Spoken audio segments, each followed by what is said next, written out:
Всім привіт! Мене звати Марія Черняк, я інфлюенсер. Мені не подобається слово блогер, тому що я не займаюся блогінгом, я не веду Інстаграм, Тікток, я не знімаю чим я снідаю. Але я хочу впливати на цей світ, make a difference. І для мене важливо висвічувати різні соціальні теми, бізнесові теми, і якісь, можливо, там теми про гроші. Да? Але саме в цьому інтерв'ю ми покажемо про жінок в бізнесі. Ми поговоримо про те, як не боятися, йти в свої страхи, про тернистий шлях до перемоги, до ваших мрій, як відчувати насолоду протягом цього процесу здійснення мрій, тому що на жіночій енергії треба отримувати задоволення, а не тільки впахуватись. Я поки не придумала назву для свого проєкту, можливо, це буде в майбутньому. Немає назви в мого каналу, тому що тільки починаю. І для мене важливо go with the flow, тобто робити так, як я відчуваю зараз, коли мені комфортно, коли для мене це корисно для інших. І тому я подивлюсь, як буде все йти в процесі, і буду відштовхуватись від цього. У нас в гостях Олена Ткачук. Привіт всім, мене звати Олена. Я молодший партнер і управляючий директор в бізнес-інкубаторі Freedom Business Area, скорочено FBI Inc. Сьогодні мене Марія запросила на інтерв'ю порозмовляти про жінок в бізнесі, про жіночу енергію, про страхи. І я радо поділюся своїм досвідом, своїми думками, своїм шляхом. І може це для когось буде надихаюче та корисне. Ти йдеш до цілі, да? І ти на кроці 2, а кроків 5. Ти отримаєш задоволення? Звісно. Ти ж розумієш, що окей, зараз за хвилину буде 3-й крок, 4-й, 5-й крок. Окей, і я пройшов цю дистанцію. А далі ще одна дистанція. Мене не лякає те, що це, знаєш, як піднятися на гору, а далі ще гора, ще гора, ще гора. Ні, це навпаки мотивує. А на якійсь там 20-й сходинці відкривається друге дихання ще. Друге дихання додає тобі ще більше сили, і ти такий, ого, так можна? Окей, буду далі йти, буду далі, вище і вище. Це дуже мотивує. Це дуже круто, тому що це є жіноча енергія, тому що чоловіки, вони бачать тільки результат, да? Типу, я хочу там накачати прес, да? І вони тільки це бачать, і до цього, це просто приклад, да? Там $1 мільйон, неважливо. Наприклад. А жінки, вони наповнюються в процесі, і це є ота жіночність, да? Про яку ми там, влада та жіночність, да? Тобто це задоволення в процесі. Якщо ти ще не там, куди ти йдеш, да? Наскільки я себе круто відчуваю в тому статусі, в якому я зараз, да? Рухаючись до своєї цілі, це дуже-дуже важливо. Ще знаєте, я почула недавно, і почути і зробити – це різні речі. Багато хто з нас теж розвивається, слухає, правда, різні подкасти, психологів, але те, що почув, не приміняє далі собі, не бере собі далі в життя і не робить це.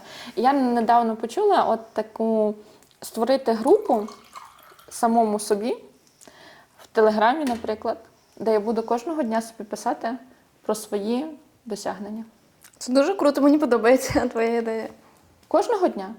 Я почула це від психолога, я слухала підкаст, і я подумала, яка крута ідея.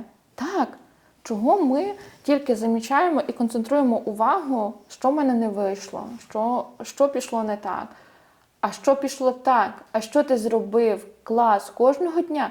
Кожного дня у кожного з нас є маленькі перемоги. І я вважаю, що ці маленькі перемоги повинні наповнювати ось цей чат сам собою. Що я сьогодні крутого зробив? Яка моя перемога була? З 10, з 5, навіть 3 набереться, це вже круто, клас. І особливо себе хвалити. Не боятися хвалити. Я не знаю, чого демонізують так хвалити себе. Захвалиш, перехвалиш, залюбиш. О Боже, захвалиш, перехвалиш, залюбиш. Ні, себе потрібно любити, хвалити. І я не скажу, що це просто. Ні, це не просто. Це теж робота над собою. Мені теж не просто було, але я розширяю цю можливість для себе. Розширяю те, що треба бачити, хвалити себе. І любити передусім. Так, це дуже важливо. Я ще додам, що в цьому чаті, да, якщо у вас немає змоги робити це кожен день, не сваріть себе. Тобто треба з любові, з позиції любові. Так. От це, знаєш, обов'язок, так? Да. Встав, помедитував, ой, не помедитував, щось пішло не так, все, день наперекосяк. Ну, не помедитував, окей, ну, прийняв. Нічого страшного. Якщо це не йде там з графіком, я людина, яка ненавиджу спізнюватися. Але я людина, яка завжди спізнюється. Все. Я собі це прощаю. Правильно. Я собі це прощаю. Є ряд ситуацій, які впливають на мою там, присутність вчасну. Якщо це дуже важливе, там мега дуже важливо, я стараюся підготуватися, я там за 3 години готуюся. Але сьогодні, на сьогоднішній ефір я теж спізнилася. І я готувалася за 3 години. За 3 години не врахувала, що може бути в суботу пробка, трафік в Варшаві. І це теж вплинуло. Чи я йшла тут з тривожністю? Ні. Я розуміла, окей, я спізнилася, нічого страшного, все окей, прийду, ми зробимо те, що маємо зробити. Ти молодець, ти не могла мати на це впливу. Все, ти підготувалася, клас. Ідеш. Так. Давай розкажемо, що таке бізнес-інкубатор. Тому що в мене був такий приклад, що одна моя знайома не знала, що таке. Вона почула інкубатор, вона питала мене, типу, чи зняла я інтерв'ю з власником куриної ферми. Я дуже сміялась. Я кажу, це будуть куринні історії. Знаєте, є утіна історія, це куринні історії. Клас. Давай розкажемо, що таке бізнес-інкубатор. Слухай, насправді бізнес-інкубатор – це фірма, яка бере вас в свою структуру, надає вам бухгалтерські послуги, юридичні послуги, менторство менеджера. Ми теж надаємо додатково ще архівізацію з нашої сторони, електронний обіг, документообіг у нас в фірмі. І ви не відкриваєте свою фірму, ви користуєтеся юридичними реєстраційними даними бізнес-інкубатору. І легально ведете свою діяльність. А ще як приємний бонус під 6%. Але наш бізнес-інкубатор не для всіх. Ми з тобою тоді розмовляли, ми вибрали нішу, в якій ми працюємо. Це фрілансери, діджитал-спеціалісти та IT-спеціалісти. Ми розуміємо, що ми не для всіх, і коли навіть до нас приходять клієнти, які не підходять по діяльності для нас, ми стараємося їм якомога більше допомогти. Навіть якщо вони не наші взагалі по типу клієнти. Ми можемо їм допомогти, надати контакти гарних юристів, надати контакти бухгалтерів. Якщо потрібна якась допомога з легалізацією перебування, ми теж можемо надати контакти хороших партнерських фірм. І подякувати, якщо є якісь питання, в яких ми можемо допомогти, проконсультувати безкоштовно, ми, звісно, проконсультуємо і дякуємо і далі. Це для того, щоб навіть не просто там, знаєш, меркантильно, що от ми це зробили, плюсик в карму. Ні. Ми розуміємо, що відношення, людське відношення, не просто гроші за гроші, а нормальне відношення, що ми бачимо людину, ми бачимо потенційного клієнта, ми йому розповідаємо. Навіть якщо він не наш клієнт буде в майбутньому, він може порекомендує нас, він може собі пригадає, і в нього зміниться життєва ситуація, і він якраз буде підходити під вид діяльності до нашого інкубатору. Ми собі, коли ціль ставили, що клієнт для нас важливий. Не тільки абонементна оплата, яку він платить кожного місяця, а теж допомогти і бути таким помічником для цього клієнта, що він може прийти зі своїми проблемами до свого менеджера, і йому менеджер допоможе. Не просто скаже, я не знаю, розбирайтесь самі. Ні. Ми зацікавлені, ми заангажовані в тому, щоб клієнт був з нами, щоб клієнт був задоволений, і йому була приємність з нами співпрацювати. Для цього координатори наші менеджера теж проходять тренінги з коучем, як з клієнтом спілкуватися, як радити собі в стресових ситуаціях, як підтримати клієнта, коли в нього стресова ситуація. Ну, ми ж розуміємо, якщо в інкубатор надає всі ось ці послуги, теж плюс легалізацію перебування, з нами можна отримати там блу-карт або карту побуту тимчасового на 3 роки, то це теж якийсь процес. Якась там виникла проблема, треба ж якийсь документ донести. Або хто релокується, отримує візу, не додивився, немає якогось документу. О 9 годині, у нас з 10-ї ми працюємо, але о 9 годині він пише: я бачу, що я в копії повідомлення, і я розумію, що це щось важливе. І я прочитаю це повідомлення. Я не буду чекати, там, прийду до 10-ї і продивлюся. Я бачу, що це щось важливе, якщо я в копії, якщо клієнт пише до мене. І я розумію, що йому потрібно. І він зараз, ось зараз сидить там, цей документ потрібно. Ми зробимо все, поставимо все, піднімемо всіх. Добре, що бухгалтерія наша працює от там від 8 години. Ми можемо зателефонувати, сказати, потрібен цей документ якомога швидше. Наші бухгалтера суперпрофесіоналісти, вони поляки, і наші юристи теж поляки. У нас від самого початку, коли ми стартували, в нас було якраз за основу, що юридичні послуги, тобто юристи і бухгалтера, повинні бути суперспеціалістами і суперпрофесіоналами в своїй справі. І ми допомогли, знаєш, нашому клієнту, який сидів ось в кабінеті, подавав документи на візу. І цього документу якраз він не додивився, не було. Для нас важливо допомогти. Не просто, знаєш, сказати, ну добре, там, ми передамо далі. І чекаєш. Чекаєш тиждень, там, 3 дні відповіді, 4 дні немає, ти мусиш упоминатися, ще пригадувати. Ми стараємося йти відразу на випередження, відразу до клієнта казати: так, окей, у вас така ситуація, ми зараз вам допоможемо. Так, це дуже класно. Чи правильно зрозуміло, що FBA Innovations, ваша компанія, вона інноваційна в своєму підході, правильно я розумію? Так, FBI Innovations – це криптоінкубатор перший в Європі і також в Польщі. І FBI Innovations – це можливість, це теж діє як інкубатор Freedom Business Area, FBI Inc., але це легалізація доходу в криптовалюті. І теж для IT-спеціалістів, фрілансерів і діджитал-спеціалістів. І ми допомагаємо в легалізуванні криптовалюти. Так. І ми єдиний інкубатор, який це робить. І як перший зробили на території Польщі.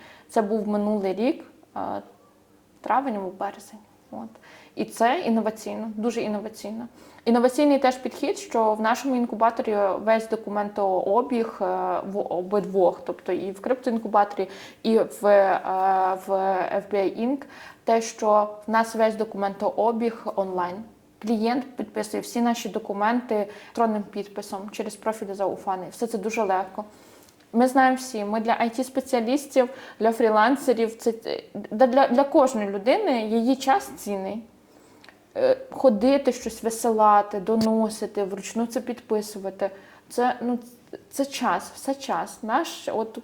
Мало цього часу. І ми хотіли зменшити оцю, знаєш, навантаження, думати, що ще можна було, хто. І якраз було це з технічної сторони ось так. Але передусім, те, що я казала, нам клієнт важливий. Не його абонементна плата, а сам клієнт важливий. Ми йому допоможемо, ми йому розповімо, ми для нього. От ми для нього, людина для людини. Так, як я казала, наша фірма – це для людей і про людей. Це дуже класно мати такі цінності. А про крипту така ж легалізація криптодоходів. Да? Я згадала веселий приклад. Я працювала в центрі Києва, там багато бізнес-центрів. І у нас перший тиждень роботи був юрист.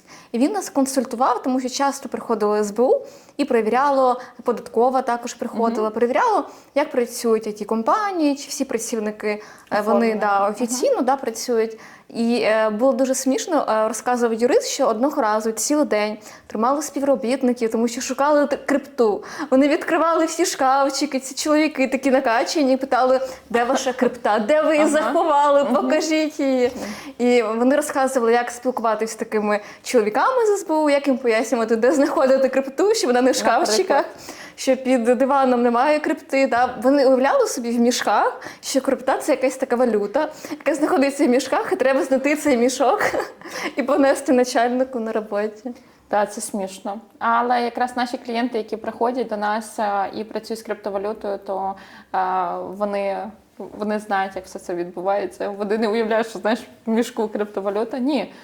Ми інноваційні, ми йдемо з часом, якби з ногою в часі. І ми відразу, коли криптовалюти почали бути там на піку, ми відразу почали шукати рішення, що ми можемо запропонувати цьому ринку, що ми можемо дати від себе, як ми можемо допомогти. Ну і був створений FBI Innovations. Тому так, можете до нас звертатися, якщо потрібно залегалізувати криптовалюту, якщо ви фрілансер, IT-спеціаліст або з діджитал-сфери. Так, я ще задам додаткове питання про жінок в бізнесі. Те, що мені цікаво, тому що коли я готувалася до цього інтерв'ю, я розказала подрузі, що така тема, і вона ледве не розплакалась, тому що вона казала, що їй в IT пропонували керівну посаду, не гендиректор, просто бути таким лідом, да, там, в команді. Вона сказала, що вона побоялась брати відповідальність, тому що вона жінка. Да? Тому що в слов'янській культурі так виховують, що за жінкою стоїть якийсь чоловік, який він там допомагає, десь там щось. Да? Часто, якщо є успіх, жінка, наведу приклад, жінка на Range Rover за $140 тисяч. І більшість людей запитають, хто тобі подарував цю машину? Чоловіка ніколи не спитають, хто тобі подарував Range Rover. Скажуть, клас, ти молодець. Да? Тобто є ця гендерна нерівність, є оцей сексизм. Порада від тебе, що робити жінкам, які не впевнені в собі, займати керівні посади, да, бути тим самим тім лідом і бути впевненою в собі, що я зможу понести цю відповідальність. Ну, те, що я казала від самого початку, страх завжди присутній. Страх завжди буде. Але треба йти назустріч цьому страхові і працювати, і задати собі питання, що я можу зробити з цим страхом. Якщо я не в стані сам собі порадити, я звертаюся до людини, яка мені зможе допомогти. Наприклад, до коуча, до психолога, щоб пошукав, звідки цей страх береться. Чи це страх справді, чи це десь страх, захований під ковриком в постаті якогось страху, який взагалі не пов'язаний з кар'єрним ростом. І коли ти розберешся в собі, розпутаєш цей клубок, постараєшся, захочеш, тоді йди. Треба діяти. Не буде можливості прожити свого життя в цьому самому втіленні. В нас є одне життя. Одне життя от бути там мною, Оленою, бути Марією. Другого шансу нам не буде дано на цій землі. Ми не будемо ще раз перевтілені в цих самих же ж умовах, в цих самих же тілах, в таких же самих бути особистостях. Ні. От є одне життя, яке його треба жити, і брати від нього те, що дається.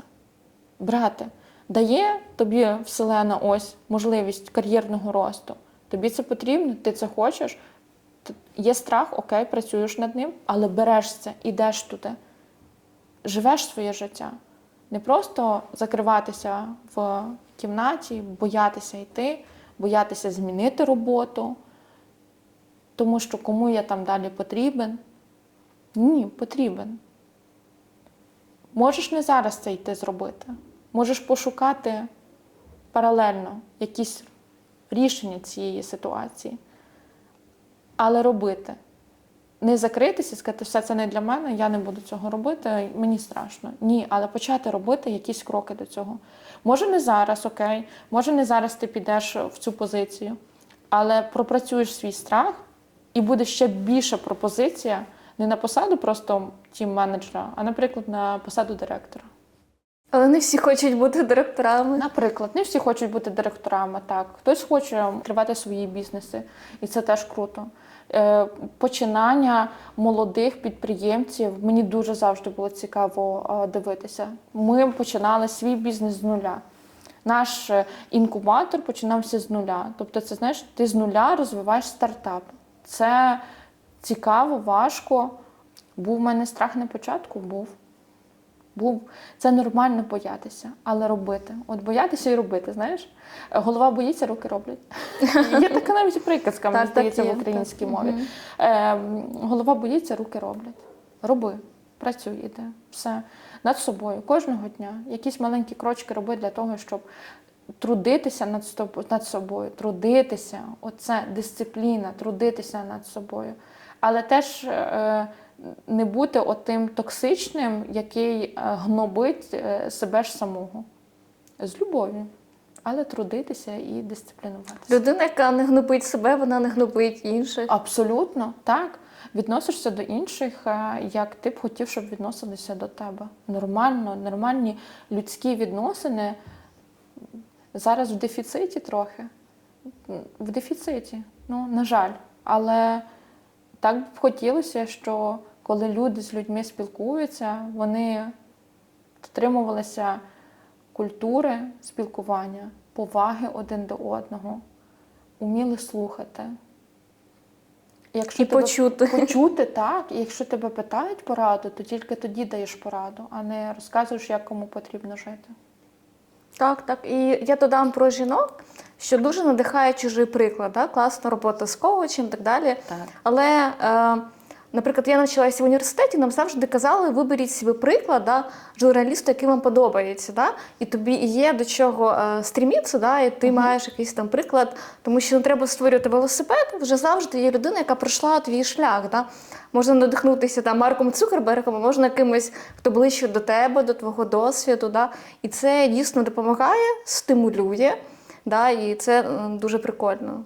Так, це класно, але теж не забувати про те, що порівнювати себе, окей, якби брати приклад, але не порівнювати, от я там в 32 не такий успішний, як хтось в 32. Ні. Порівнювати те, що я казала, свої досягнення вміти приписувати собі, вміти себе хвалити, приписувати свої досягнення і порівнювати себе з себе попереднім. Де ти був 2 роки назад, де був 5 років назад, де був 10 років назад, а де ти зараз? І подивитися на свій шлях. Якщо вас не влаштовує, де ви зараз, то у вас є всі інструменти. Зараз світ такий в ізобілії, що можна ці інструменти брати, діяти і робити. Не подобається, де я зараз. У мене є друг, йому не подобається. Він з IT-сфери, йому не подобалось там, де він був. І він ми розмовляли з ним. Я кажу, окей, от тобі не подобалось, де ти зараз? Що ти почав робити? Він каже, по-перше, я зрозумів, що я не хочу так далі. Мені не подобається, де я от в пункті своєму зараз Б. Я собі з пункту А не уявляв, що я буду в такому пункті Б. І я хочу краще. І він почав шукати можливості, знайшов, переїхав в Емірати, працює. Він зараз співзасновник і SEO там з криптобіржами працює. І дуже задоволений, дуже собі хвалить. А був в Чехії, був спочатку в Польщі, був в Чехії, а тепер на тому місці, де він хотів. Не боятися. Якщо не влаштовує, змінювати. Все. За тебе ніхто не прийме рішення. Тобто не з позиції дитини, там, де мама або хтось мені повинен сказати, мій керівник, що треба змінюватися. Ні. Якщо тебе не влаштовує твоє життя, якщо ти не окей з тим, як ти живеш, за тебе ніхто не прийде і не вирішить це. Сам як дорослий. Самий найважливіший дорослий в твоєму житті – це ти. Тільки на себе опиратися. Так. Дякую тобі за відповідь, за розмову, за сьогоднішнє інтерв'ю. Я думаю, що кожен для себе почув щось корисне. Я для себе почула корисну інформацію. Ось, бажаю тобі надалі ще більшого розвитку вашому бізнесу. Ось, це все. Дуже дякую. Дуже рада була вділити взагалі інтерв'ю. Для мене, знаєш, це теж був страх, це теж був досвід. І я рада, що я прийшла, я зробила кроки, я підготувалася, і могла поділитися своїм досвідом, який, може, когось надихне. Так, моя ціль це цим інтерв'ю надихнути жінок, не боятися, йти в цей страх, він зникне обов'язково. Так, він зникне, 100% він зникне. От. І якщо вам бракує підтримки, і немає можливості там піти до коуча чи до психотерапевта, у вас є люди, які вас люблять і які вас можуть підтримати. Підіть до них і скажіть, я хочу ось цього, але мені страшно, але б хотіла. І не чекайте, що хтось догадається сам, щоб вас підтримати. І скаже, я б хотіла, щоб от ти мене підтримав зараз, або підтримала. І мені це важливо зараз на даний момент. І повірте, вам не відмовлять. Я нікого не зустрічала, що хтось би до мене прийшов і сказав, мені потрібна от підтримка, підтримай. Не просто мораль, знаєш, почитати. Обійняти може кожен, да? Але я вважаю, що успішні люди... Підтримати мається на увазі, от хтось приходить і каже, от в мене є можливість, там мене будуть скорочувати, я думаю, чи міняти роботу, чи тут далі допрацьовувати. Мені потрібна підтримка, бо я хочу все-таки міняти роботу. Ну, це да, тут підтримують. Так, і я підтримую, кажу, круто, тебе все вийде. Диви, який ти класний, висококласний спеціаліст або висококласна спеціалістка. В тебе вийде, клас, давай. Можу я тобі чимось допомогти, реально допомогти? Може пошарити щось, може щось пошукати, може в когось підпитати. Але людина вже прийшла зі своїм запитом. Вона вже знає, що вона хоче, і вона вже буде іти діяти. Їй просто потрібна була підтримка і сказати, клас, супер, давай. У цьому плані так, просто я схиляюся до думки, що успішні люди бачать успіх в інших. Так. Неуспішні, вони транслюють свої страхи, да? Тому я вважаю, своїми амбіціями краще не ділитися з людьми, які маленького польоту, да? Бо вони не сприймуть, вони будуть тільки боятися, да? Не за вас, за себе, це їх підсвідомі страхи. Тому краще з амбіціями йти до тих, у кого вже вийшло, вони вас зрозуміють і підтримують. Можливо, і так, тому що якраз якийсь запит прийдеш, принесеш, такий от фідбек і отримаєш. Тобто, якщо принесеш фідбек, я боюся, але я вирішив, і я хочу підтримки для тебе, щоб ти мене підтримав, сказав, що в мене все вийде, і людина, та чувак, звісно, в тебе все вийде. Ну, ти супер, диви, який ти класний спеціаліст. Так, тут взагалі немає сумнівів. Але якщо приходиш до людини з запитом, ну, знаєш, я б хотів, але я боюся, і я сам ще не визначений. І тут включаються паттерни однієї сторони і другої сторони. І тут ніхто тобі не скаже, та супер, та не переживай. Тут включиться теж страх і скаже, та все правильно, це тобі Вселена підказує, що тобі не треба робити. Ну так є. Ну, типу, так же ж хтось спирається, що от є якісь перешкоди, так, визвання перед тобою, але хтось списується, та це Вселена тобі підказує, що тобі туди не треба йти. А якщо потрудитись трошки... Ми самі створюємо свою долю. Так, абсолютно. Креуємо своє... От те, що нас оточує, це креація і те, що ми транслюємо в світ. Так. На кінець нашого інтерв'ю я б хотіла подякувати Марії, що це була така розмова душевна. Не просто тик-тик-тик, бізнес, гроші і так далі. А це було про теж людські відносини, про жіночу енергію, про те, як може бути, про те, як ви можете не піддаватися. І я рада була поділитися з вами своєю історією. Якщо у вас є якісь ситуації, які були в вашому житті, і ви б хотіли з ними поділитися, можете залишати коментарі під цим відео, або теж буде сконтактуватися з Марією і розповісти про свою, наприклад, історію життя. Так. Може, вона теж буде надихаюча. От. Навіть може зробити такі, навіть онлайн може підкасти, або такі онлайн-зустрічі з жінками з усього світу, які можуть поділитися, розповісти реальні історії. успішний успіх, все це добре, але коли бачиш реально, як все починалося з нуля і хто до якого рівня дійшов, це дуже надихає. Дуже дякую за увагу.